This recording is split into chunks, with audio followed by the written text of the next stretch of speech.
The morning sun rose over the colony world of Viridian 7, painting the sky in shades of orange and pink. In the northern highlands, where volcanic mountains touched the clouds, the Dracarith had built their home. They were an ancient species, older than most civilizations in the galaxy. Their bodies were covered in thick scales that shimmered like precious metals. Their wings could carry them through storms. Their claws could tear through starship hulls. For 12,000 years, other species had feared them. Commander Xyrith stood at the edge of the nesting grounds, watching the thermal vents release their warm breath into the cold morning air. His scales were the color of dark iron, and his eyes burned like twin flames. He had led his people through 3 wars and countless battles. He had never known fear. Until today. His mate, Callus, came running toward him. Her scales were silver blue, beautiful in the morning light, but her eyes were wild with panic. She could not speak at first. She just pointed toward the nursery caves where the hatchlings slept each night. Xyrith ran. His massive wings beat the air as he covered the distance in seconds. He landed at the cave entrance and pushed inside, his heart pounding against his chest like a war drum. The nests were empty. 7 hatchlings had slept here last night. 7 young dragons, none older than 3 cycles, all still learning to use their wings. Now there was nothing but cold stone and scattered bedding. Callus caught up to him, her breath coming in short gasps. "I checked everywhere," she said.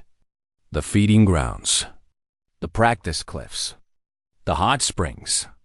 They are gone, Xyrith. Our children are gone." Other Dracarith parents arrived, their faces twisted with the same fear. Old Morith, whose grandson was among the missing, fell to his knees and let out a roar of anguish that echoed across the mountains. Xyrith forced himself to stay calm. He was the commander. His people needed him to think clearly. He walked slowly around the cave, looking for any sign of what had happened. Near the back entrance, he found tracks, small footprints in the soft earth, leading away from the cave. But they were not dragon tracks. They were too small, too flat, with no claw marks. Xyrith had seen tracks like these before. Human tracks. He followed them outside. They led south, down the mountain slope, toward the valley where the human settlers had built their colony. The tracks were small, like those of young humans. But there were larger tracks mixed in as well. Adult humans had been here. Callus saw where he was looking. Her silver scales darkened with rage. "They took them," she whispered. "The humans took our children." Xyrith said nothing. His mind was racing through possibilities. The Dracarith and the humans had shared this planet for 3 cycles now. The Galactic Council had forced them together because both species needed something this world offered. The Dracarith needed the thermal vents for their young to develop properly. The humans needed the rich farmland in the valleys. For 3 cycles, they had stayed apart. The Dracarith kept to their mountains. The humans kept to their valleys. They did not trade. They did not talk. They simply existed in the same space, pretending the other was not there. But Xyrith had never trusted the humans. They were strange creatures, soft and small, with no natural weapons. They could not fly. They could not breathe fire. Their teeth were flat and useless for fighting. Yet somehow, they had spread across the galaxy like a plague, building colonies on 1,000 worlds. There were stories about humans. Terrible stories. They were said to be cunning and cruel. They captured other species for experiments. They destroyed worlds for resources. They smiled while they betrayed you. Xyrith had dismissed these stories as rumors. Now he wondered if they were true. "Gather the warriors," he said, his voice cold and hard. "We march on the human colony." Within the hour, 50 Dracarith warriors stood ready. Their scales gleamed with war paint. Their claws were sharpened to deadly points. They carried weapons that could level buildings. shields that could stop starship cannons. Callus stood at the front, her eyes burning with a mother's fury. "We will get our children back," she said, "and we will make the humans pay for what they have done." The warriors roared their agreement. The sound shook the mountains. They flew south, a formation of death moving across the sky. The humans would see them coming. The humans would know fear. They reached the border between the highlands and the valleys in less than an hour. This was as far as any Dracorath had gone since the colony was established. Beyond this point lay human territory. A single figure stood waiting for them. She was a human female, older than most, with gray hair pulled back from her face. She wore simple clothes and carried no weapons. She stood alone on a rocky outcrop, watching the approaching dragon army without any sign of fear. Xyrith landed in front of her, his warriors spreading out behind him. Up close, the human looked even smaller and weaker. He could kill her with a single swipe of his claw. She had to know this. Yet she did not run. "I am Ambassador Lila Morgan," she said. Her voice was calm and steady. "I speak for the human colony. I know why you are here." "Then you know what we want," Xyrith growled. "Return our children, now." "I do not have your children," Lila said, "but I will find them." Callus pushed forward, her teeth bared. "Lies! We found human tracks at our nursery. Your people took them." Lila did not step back. She met the dragon mother's eyes without flinching. "I understand your fear," she said. "I understand your anger. If someone took my children, I would burn the world to get them back. But I am telling you the truth. We did not take your young ones. And if you attack our colony, you will start a war that will destroy us both." Xyrith studied her face. Humans were supposed to be good liars, but this one seemed sincere. Or perhaps she was simply better at lying than most. "You have 20 hours, he said finally. "Find our children and return them unharmed. If you fail, we will come for them ourselves, and nothing will stop us." Leela nodded slowly. 20 hours, she agreed. "I will find them, Commander. I give you my word." She turned and walked away, back toward the human colony. Xyrith watched her go, his claws digging into the stone beneath him. 20 hours. After that, there will be blood. Callus moved to stand beside him. "Do you believe her?" she asked quietly. Xyrith thought about the question for a long moment. "I believe she will try," he said. "But trying is not enough. If our children are not returned safely, the humans will learn why the galaxy fears the Dracorath." He looked up at the sky, where his warriors circled like vultures waiting for death. "They will learn," he repeated softly, "and they will never forget." Lila Morgan walked back to the colony with her heart beating fast. She had faced many difficult situations in her 30 years as a diplomat. She had stopped wars between species that had been fighting for centuries. She had negotiated peace treaties on burning planets. But she had never felt pressure like this. 20 hours to find 7 missing dragon children. 20 hours before the most dangerous warriors in 12 star systems attacked her people. 20 hours before everything fell apart. She reached the colony gates and found a small crowd waiting for her. News traveled fast in a settlement of only 2,000 people. Everyone knew about the missing dragons.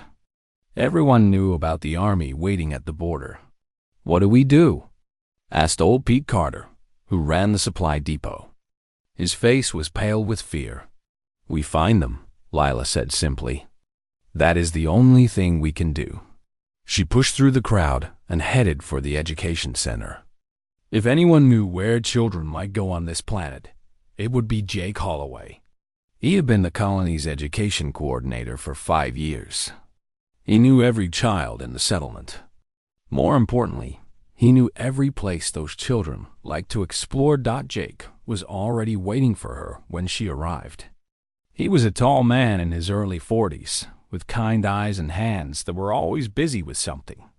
His wife Emma stood beside him, holding a tablet that showed a map of the surrounding area. "We heard," Jake said. "We have already started organizing search parties." Emma turned the tablet so Lila could see. "These are all the places the kids like to go," she said. "The river bend, the old shuttle wreck, the berry fields near the eastern ridge. We have teams heading to each location now." Lila felt a small wave of relief. These were good people. They did not waste time with questions or blame. They simply got to work. "Thank you," she said. "But I need to ask some hard questions. Is there any chance someone from our colony actually took those hatchlings? Someone who might want to hurt the Dracarith or cause trouble between our peoples?" Jake and Emma exchanged a look. It was Emma who answered. "We thought about that," she said. "But it does not make sense. Everyone here knows that attacking the dragons would be suicide. And besides, we found human tracks at the dragon nursery. Small tracks. Like children. Children," Lila repeated. Jake nodded slowly. "That is what worries us. Some of our kids might have wandered up there. Maybe they found the dragon hatchlings. Maybe they did something without understanding the consequences." The door burst open behind them. A young girl ran in, her brown hair tangled and her face red from crying. It was Amy Chun, who helped Emma with the outdoor programs. "Mia is missing," Amy gasped. "Jake, Emma, your daughter is gone. And so are 5 other kids from the settlement." Lila felt her stomach drop. This was getting worse by the minute. Jake grabbed Amy's shoulders. "Calm down. Tell us everything. When did they disappear? Which kids are missing?" Amy took a deep breath. "Danny Park, Sophie Grant, and the Costa twins went out this morning and never came back for lunch. And Mia was not in her bed when I went to wake her. I thought she was with you, but then I checked, and she has been gone since before dawn." Emma covered her mouth with her hand. Her eyes filled with tears. "Mia is only 7, she whispered. "What was she doing out before dawn?" Lila stepped forward. "We need to think clearly. 6 human children missing. 7 dragon children missing. This cannot be a coincidence. The question is, what connects them?" The room fell silent. Everyone was thinking the same thing, but no one wanted to say it. Then a voice came from the doorway. "I might know something." They all turned. A 12-year-old boy stood there, tall for his age, with messy brown hair and serious eyes. Beside him was a girl about the same age, with dark hair pulled back in a ponytail and a determined look on her face. "Ben," Jake said. "Zoe, what are you 2 doing here? You should be at the shelter with the other kids." Ben Holloway, Jake and Emma's son, stepped into the room. "Dad, I need to tell you something. 3 days ago, Mia said something weird to me. She said she found dragons in the fog caves." Everyone stared at him. "I thought she was making it up," Ben continued. "You know how she has a big imagination. She was always pretending to see aliens and monsters in the woods. So I ignored her. But now I think maybe she was telling the truth." Zoe Martinez spoke up. "The fog caves are near the thermal ridge. That is close to the dragon territory. If Mia really found some dragon hatchlings there, maybe she went back to see them again. And maybe she took the other kids with her." Emma grabbed her son's arm. "Ben, why did you not tell us this before?" "I'm sorry, Mom. I did not think it mattered. She says crazy stuff all the time." Lila looked at the map Emma was still holding. "Show me where these fog caves are." Emma pointed to a spot on the northern edge of human territory, right where the valleys met the mountains. It was wild country, full of hot springs and strange rock formations. The thermal vents created thick fog that never lifted. "That is a 4-hour hike from here," Jake said. "Maybe 2 hours on hoverbikes." Lila checked her watch. They had already used 3 of their 20 hours. She turned to Jake and Emma. "You 2 stay here and coordinate the search parties. Send teams to all the other locations, just in case we are wrong. I will take a team to the fog caves. We are coming with you, Ben said. Jake shook his head. Absolutely not. It is too dangerous. Dad, me is my sister, and I know those caves better than anyone. Zoe and I explored them last summer. We know all the paths, all the hiding spots. You meet us. Lila looked at the two young faces, so full of determination. She should say no. These were children. But time was running out, and they might be the only ones who could find the others before it was too late. Get your hover bikes, she said. We leave in 10 minutes. Jake started to protest, but Lila raised her hand. I will keep them safe. I promise. But right now, finding those kids is all that matters. All the kids. Human and dragon. Jake looked at his son for a long moment. Then he pulled him into a tight hug. Be careful, he said. Find your sister and bring everyone home. Ben nodded against his father's chest. I will, Dad. I promise. 10 minutes later, Lila, Ben, and Zoe raced north on their hoverbikes. The wind whipped past them as they left the colony behind. Ahead, the mountains rose like giants, their peaks hidden in clouds. Somewhere up there, certain children were waiting to be found. Lila pushed her bike faster. Every minute counted now. Every second brought them closer to war or peace, to tragedy or hope. She thought about the dragon commander, Zyrith, and the fury in his eyes. She thought about Emma crying for her daughter. She thought about all the parents, human and dragon, who were counting on her to fix this. She had to find those children. She had to bring them home. There was no other option. The fog caves lived up to their name. Thick white mist rolled across the rocky ground, making it impossible to see more than a few meters ahead.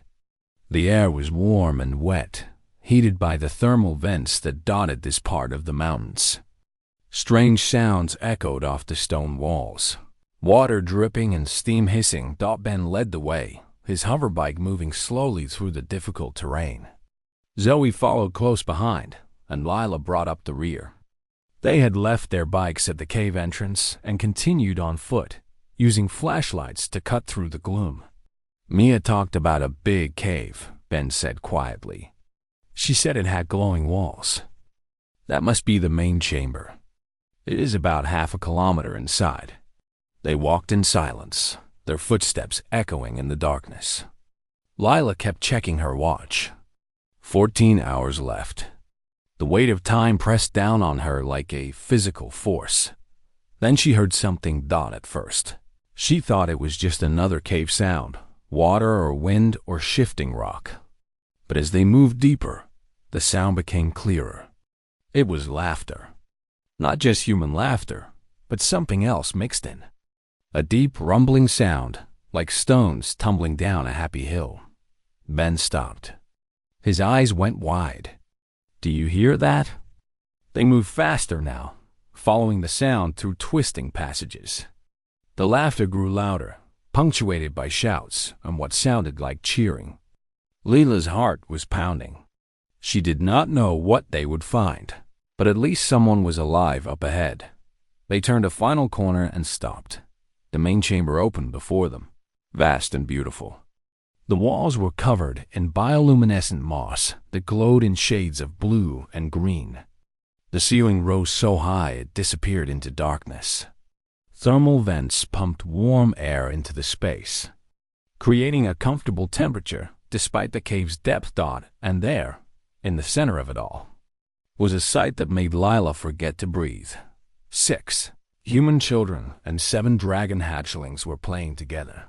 They had built ramps from scrap metal and flat stones, creating a series of slopes that ended at different heights. Emergency blankets from survival kits had been cut and shaped into crude kites. Ropes and harnesses made from torn clothing connected dragons to humans in a complex web. As Lila watched, a small bronze dragon ran down one of the ramps, his wings spread wide. At the end, he leaped into the air, caught a thermal updraft from a nearby vent, and glided through the air for several seconds. Then he tumbled into a pile of soft moss, rolling over twice before coming to a stop. The dragon made that rumbling sound again. He was laughing. The human children cheered. A tiny girl with messy brown hair jumped up and down, clapping her hands. "You did it, Vreth! You flew! You really flew!" Ben let out a breath. "Mia," he whispered. Lila put a hand on his shoulder, signaling him to wait. She wanted to understand what was happening before they interrupted. Another dragon, this one with silver blue scales like moonlight, was strapped into one of the kite harnesses. A red-haired girl held the other end of the rope, coaching her through the process. "Remember what I said, Cirrus. Do not think about falling. Think about the wind. Let it carry you." The silver dragon nodded, her large eyes full of concentration. She ran toward the ramp, her small wings pumping. At the edge, she jumped. For a moment, she seemed to hang in the air. Then the thermal caught her, lifting her higher. She wobbled, nearly lost her balance, but the rope held her steady. She glided in a wide circle, her eyes growing wider with each second. "I am flying!" she shouted in the Dracarith language. "Sophie, I am flying." The human girl, Sophie, laughed and pulled gently on the rope, guiding her down to a safe landing. The dragon landed on her feet this time, no tumbling required. She immediately turned to Sophie and wrapped her small wings around her in what could only be described as a hug. Ben stepped forward. "Mia?" The tiny girl turned. Her face lit up with joy. "Ben, you found us." She ran toward her brother and jumped into his arms. "Come meet my friends. This is Vreth and Cirrus and Torek and all the others. They did not know how to fly. Can you believe it? They are dragons, and they did not know how to fly. So we are teaching them." Ben looked at his sister, then at the dragons, then at the elaborate setup of ramps and kites. You built all this." Danny and Leo made the ramps. Noah figured out how the thermals work. Sophie and I made the kites. It took a long time, but it is working. Vreth flew for 12 whole seconds today. That is his best one yet. Lila walked into the chamber. The dragon hatchlings noticed her and shrank back, fear replacing the joy in their eyes. They had probably been taught to fear adult humans. Mia noticed their reaction. "It is okay," she said, moving between Lila and the dragons. "She is a friend. She will not hurt you." One of the older dragons, with scales the color of dark copper, stepped forward. He was larger than the others, probably the oldest of the group. "Who is she?" he demanded. His voice was deeper than the others, but still young. "This is Ambassador Lila," Mia said. "She helps people talk to each other when they are angry. She's really good at it." Lila knelt down so she was at eye level with the young dragon. "I am here to help," she said gently. "Your parents are very worried about you. They have been looking everywhere." The copper dragon's eyes dropped to the ground. "We cannot go back," he said quietly. "They will be so angry with us. We failed our training again. We cannot fly like proper Dracarith. We are broken." Sophie moved to stand beside him, putting her hand on his scaled shoulder. "Torak, you are not broken. None of you are broken. You just needed to learn a different way." Lila looked at all the children, human and dragon alike. They stood together without any sign of fear or hatred. They had become friends in just a few days. Maybe more than friends. They had become teachers and students, helpers and supporters. "Can someone explain this to me?" Lila asked. "How did all of you end up here?" Mia bounced on her feet, eager to tell the story. "I was exploring last week, and I heard crying. It was coming from near the hot water pools. I found them hiding in a small cave. They were so sad. They said they ran away because they could not fly and everyone was disappointed in them. So I said I would help. Danny Park, a 9-year-old boy with serious eyes behind thick glasses, continued the story. Mia told us about them. At first, we did not believe her, but she brought us here to meet them. They were so scared of us at first, but Mia just sat down and started talking to them like they were regular kids. Because they are regular kids, Mia said, as if it were the most obvious thing in the world. Leo Costa, one of the twins, picked up the tale. We figured out that the problem was not their wings or their bodies. They knew all the technical stuff about flying. Their parents had taught them everything, but they were terrified of falling. They had never been allowed to fall. Every time they tried to fly and made a mistake, the adults would catch them and make them feel bad about it. So we showed them how humans learn things, his brother Noah added. We fall down a lot. We make mistakes all the time. And we laugh about it and try again. Vreth, the bronze dragon, chirped happily. Falling is fun now, he said. The moss is soft. And everyone cheers when you fall because it means you tried something brave. Leela felt tears forming in her eyes. She had spent her whole career bringing species together through treaties and negotiations. But these children had done something she had never seen before.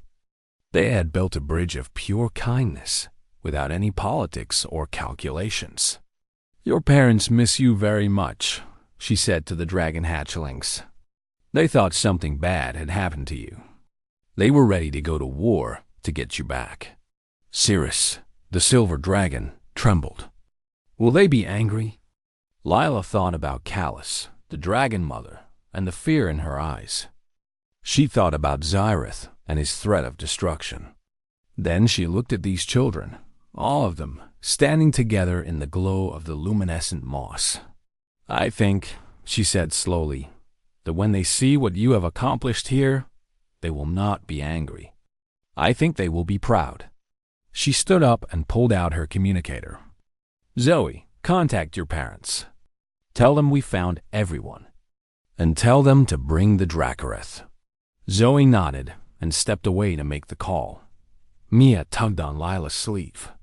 Are we in trouble? Lila looked down at the little girl who had started all of this. No, Mia, I do not think you are in trouble. I think you might have just changed the world.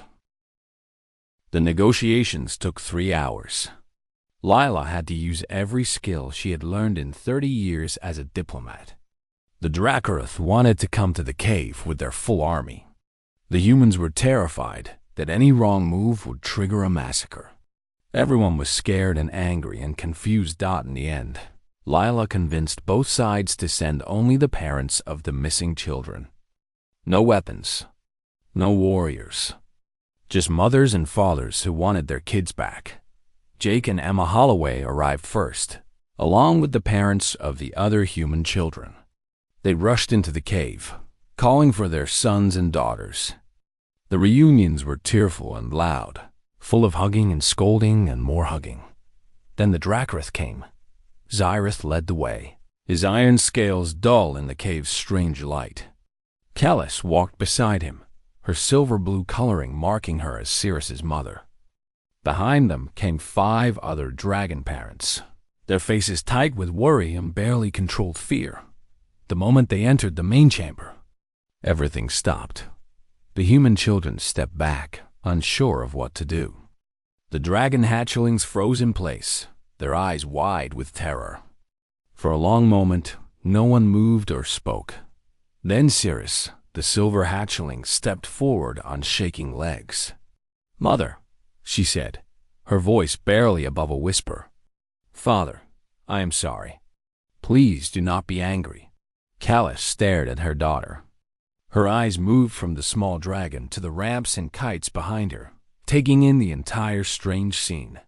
What is this place? She asked. What have you been doing here? Cirrus could not answer. She was too scared, her whole body trembling. Mia stepped forward. The tiny human girl walked right up to the massive dragon mother without any fear at all. "Please do not be mad at her," Mia said. "She was just scared." All of them were. They did not know how to fly, and they thought that meant something was wrong with them. So I helped them. Xyrith loomed over the little girl. His eyes were burning coals, his breath hot enough to steam in the cool cave air. "You took our children," he growled. "You stole them from their beds." "No, sir," Mia said firmly. "They came to me. They were hiding near the hot pools and crying. I found them by accident. They asked me not to tell anyone because they were ashamed. But I could not just leave them there. They needed help. What kind of help could a human child give to a Dracarys?" Xyrith demanded. Ben moved to stand beside his sister. "She taught them to fly," he said. The cave fell silent. The dragon parents exchanged looks of confusion and disbelief. "That is impossible," Xyrith said. "Humans cannot fly. You have no wings. What could you possibly teach our children about flight?" Danny Park, standing near the ramps he had helped build, spoke up. His voice was calm and clear, despite the fear he must have been feeling. "Flying is not just about wings, sir. It is about not being afraid to fall." Old Morith, whose grandson Torak was the copper-scaled dragon, stepped forward. "What are you talking about, human child? The Dracarys have flown for 10,000 years. We do not fear falling." Sophie Grant shook her head. "Your children do," she said gently.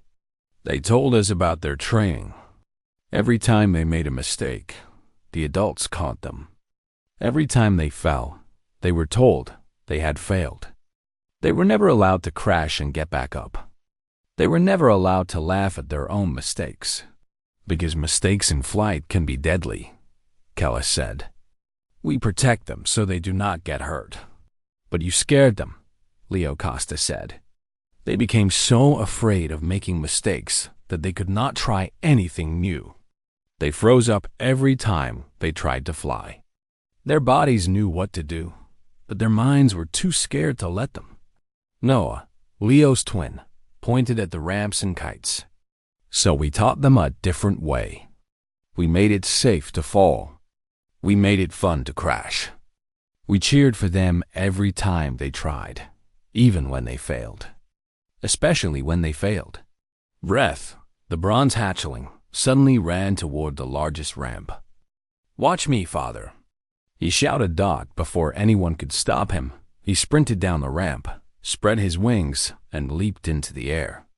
He caught a thermal updraft and glided in a wide circle around the chamber. His flight was wobbly and imperfect, but he was flying. Really flying. Not the controlled, careful movements the Dracarys taught, but wild, joyful, free flight. He came down too fast and tumbled into the moss pile, rolling 3 times before coming to a stop. For a moment, he lay there without moving. His father, a large dragon with bronze scales like old coins, started forward in alarm. Then Vreth jumped up, his eyes bright with excitement. "Did you see? Did you see? That was 15 seconds. My best one yet." The human children cheered. The dragon hatchlings made their rumbling laugh sound. And slowly, something changed in the faces of the dragon parents. Callis walked toward her daughter, moving past the humans without looking at them. She knelt down in front of Cirrus, their eyes at the same level. "You were afraid?" she asked softly. "This whole time, you were afraid?" Cirrus nodded, tears forming in her large golden eyes. "I wanted to make you proud. I wanted to be a good flyer like you. But every time I tried, I just froze. My wings would not move. I thought I was broken." Callis gathered her daughter into her wings, holding her close. "You are not broken," she whispered. "You could never be broken. I am sorry. I am so sorry." Xyrith watched this scene with an unreadable expression. His eyes moved from the crying mother and daughter to the ramps and kites to the group of human children standing together. Lila watched him carefully, trying to guess what he was thinking. Finally, he spoke. "We forgot something," he said. His voice was quieter now, the anger fading. "Something important." Everyone looked at him. "In the old days," Xyrith continued, "before we became warriors, before we built our empire, Dracarith children learned to fly through play. They chased each other through canyons. They raced over mountains. They crashed constantly and laughed about it every time." He paused, his eyes distant with memory. "But we became afraid. We lost so many young ones in the wars. We started protecting them from everything, including their own mistakes. We turned flight into a science instead of a joy. We trained their bodies, but broke their spirits." He looked at Mia, really looked at her for the first time. A 7-year-old human child saw what we could not see. She understood what we had forgotten. She gave our children something we had taken away. "What is that?" Mia asked. "Permission to fail," Xyrith said, "and the courage to try again." Jake Holloway stepped forward, his hand on his daughter's shoulder. "Commander Xyrith, I am sorry for the trouble our children caused. They should have told us what they were doing. They should not have kept secrets." Xyrith shook his head. "No, your children did nothing wrong. They saw young ones in pain, and they helped them. That is not trouble. That is—" He paused, searching for the right word. "That is what makes your species so strange and so remarkable." He looked around the cave at all the children, human and dragon together. "You have no wings, no claws, no fire. You should not have survived in this galaxy. Yet here you are, teaching the children of your enemies how to fly." He turned to Lila. "Ambassador Morgan, I believe we need a new agreement between our peoples. Not just a division of territory. Something more." Lila felt hope rising in her chest. "What did you have in mind, Commander?" Xyrith gestured at the ramps and kites, at the children still standing together. "This," he said. "Whatever this is, I want more of it." Torak, the copper dragon, spoke up. "Does that mean we can keep playing with our friends?" His grandfather Morith let out a sound that might have been a laugh. "Yes, young one. I believe it does." The children cheered, both species together. Vreth ran to high-five Danny. Sophie hugged Cirrus. The Costa twins started showing. Torak a new ramp design they had been planning dot in the midst of it all. Mia tugged on Xyrith's massive leg. He looked down at her, this tiny human who had changed everything. "Does this mean we are not enemies anymore?" she asked. Xyrith considered the question. Then, slowly, he lowered his great head until he was at eye level with the little girl. "No, small one," he said. "I believe we are something much better. I believe we are friends." 3 months passed on Viridian 7. The world that had nearly seen war became something no one had expected. It became a place of laughter. The agreement that Lila negotiated that night in the fog cave was unlike any treaty she had ever written. There were no territorial divisions, no trade regulations, no lists of weapons or soldiers. Instead, there was a simple promise. The children would teach each other. Human children would help dragon hatchlings learn to fly. Not the mechanics, which the Dracarith understood far better than any human could, but the spirit of it, the willingness to fall, the joy of trying something new. The courage that comes from knowing your friends will catch you if you crash dot in return. The dragon children would teach the human children about their culture, their history, their songs and stories, the way they saw the stars and named the constellations, the secrets of a species that had traveled the galaxy for 10,000 years. Jake Holloway built a proper training ground at the border between the territories. The ramps and kites from the fog cave were replaced with better equipment, designed by human engineers and dragon craftsmen working together. Thermal vents were mapped and measured. Safety nets were installed. A medical station was built, staffed by doctors from both species. But the heart of the place remained the same. It was still a playground. It was still about falling down and getting back up again. On a bright morning 3 months after the fog cave discovery, Cyrus stood on a ridge overlooking the training ground. Beside him stood Jake Holloway. The two of them had become something like friends, though neither would have admitted it out loud. Below them, dozens of children ran through an obstacle course that stretched for nearly a kilometer. There were rope bridges and climbing walls, balance beams and tunnel crawls.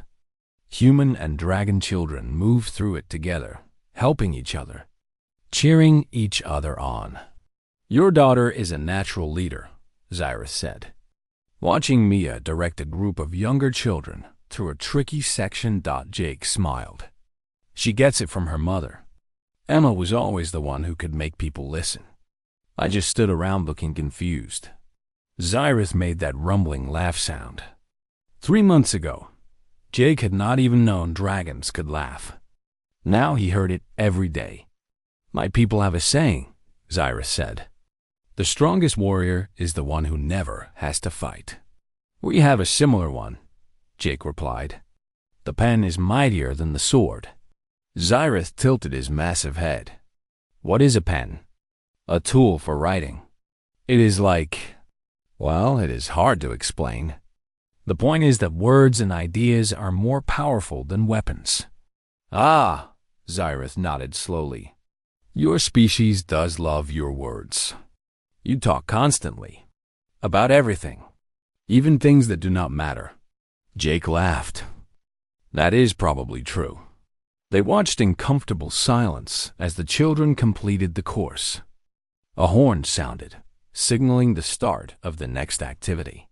The kids gathered at the main platform, human and dragon alike, forming mixed groups without any guidance from the adults.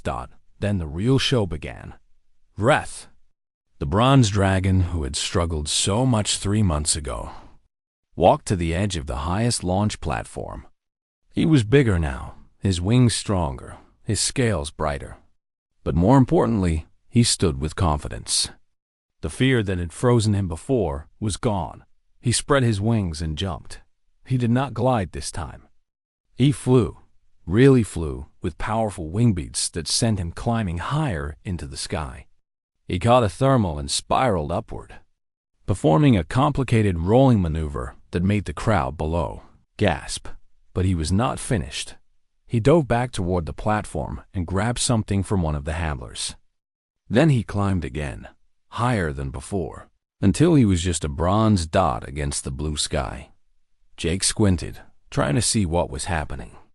Then his breath caught in his throat. Vreth was descending again, but not alone. On his back, strapped into a specially designed harness, was Mia Holloway. Her arms were spread wide, her hair streaming in the wind. Even from this distance, Jake could hear her laughing. "First time," Cyrus said quietly. "We've been waiting until we were sure it was safe." Jake could not speak. He just watched as his daughter flew on the back of a dragon, looping and diving and climbing through the open sky. She was 7 years old. She was the first human in history to fly this way, carried by a friend rather than a machine. They landed to massive applause from the children below. Mia slid off Vreth's back and immediately hugged his scaly neck. The dragon wrapped his wings around her, returning the embrace. "That was amazing," Mia shouted, loud enough for her voice to carry up to the ridge. "Can we go again, please?" Emma Holloway appeared at Jake's side. She had tears streaming down her face, but she was smiling wider than he had ever seen. "That is our daughter," she whispered. "That is really our daughter." Jake put his arm around his wife. "She's going to be impossible to live with now. She was already impossible. Now she is impossible with wings." Cyrus watched the two humans with something like affection. "Your species confuses me," he said. "You have no natural weapons. You cannot fly. Your teeth are useless. Your skin is soft.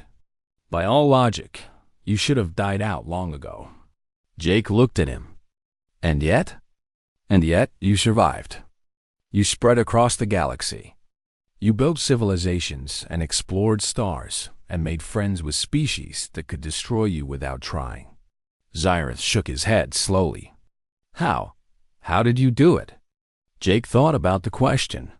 He thought about his daughter, who had found crying dragons and decided to help them. He thought about human history, all the times they had faced impossible odds and somehow survived. He thought about what made his species different from all the others they had encountered in the stars. I think, he said slowly, it is because we are not afraid to fall. Xyrith waited for him to continue. Other species are stronger than us, faster, better armed. But most of them are afraid of failure. They do not try things unless they are sure they will succeed. They do not take risks unless the odds are in their favor. He watched Mia climb onto Vreth's back for another flight. Humans fail all the time. We fail at everything we try, over and over again.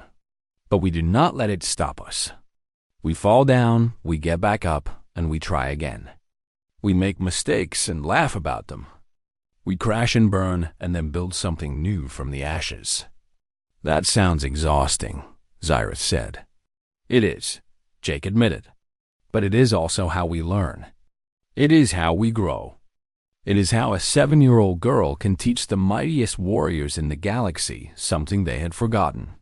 Below them, Vreth launched into the air again with Mia on his back.